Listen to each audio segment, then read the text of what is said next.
ମାଙ୍କଡ ବାଘ ବେକରେ ଘଣ୍ଟି ବାନ୍ଧିବ।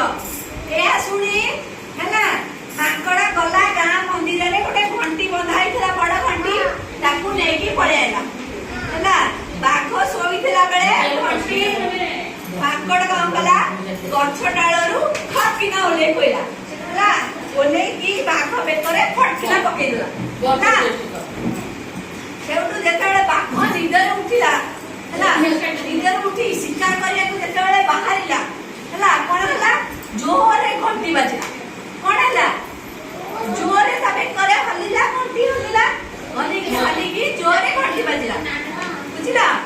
ଯେତେବେଳେ ଘଣ୍ଟି ଶବ୍ଦ ଶୁଣିକି ସବୁ ପଶୁ ପକ୍ଷୀ ମାନେ ଏଣେ ତେଣେ ଲୁଚିଗଲେ ଚାଲାକ ହେଇଗଲେ। ଘଣ୍ଟି ଶବ୍ଦ ଶୁଣିକି ଏଣେ ତେଣେ ଲୁଚିଗଲେ ହେଲା। ଆଉ ଜଙ୍ଗଲ ବାଘକୁ ଦେଖି ସମସ୍ତେ ଏଣେ ତେଣେ ଯାଇ ଦୌଡ଼ିକି ଲୁଚି ଗଲେ।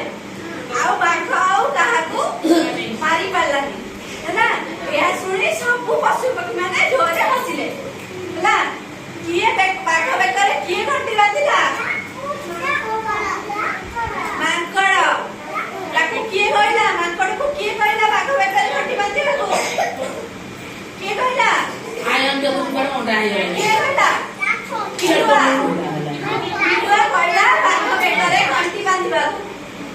ବାଘ ସବୁ ପଶୁ ପକ୍ଷୀ ମାନଙ୍କୁ ଖାଇ ଦଉଥିଲା। ବାଘ କିଏ? ବାଘ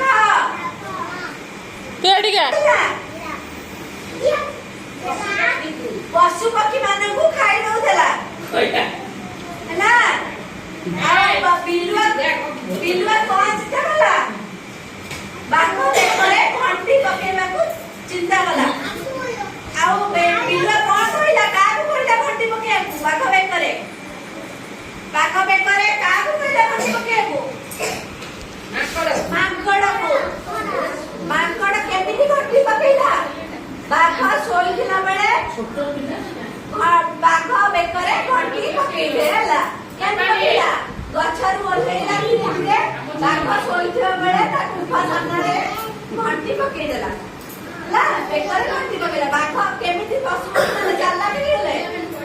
ବାଘ ଯେତେବେଳେ ଶୋଇକି ଉଠିଲା ଶିକାର କରିବାକୁ ଗଲା ତା ବେକରେ ସେ ଘଣ୍ଟିଟା ହଲିଲା ଜୋରରେ ଶବ୍ଦ କଲା। ସେଉଠୁ ସବୁ ପଶୁ ପକ୍ଷୀ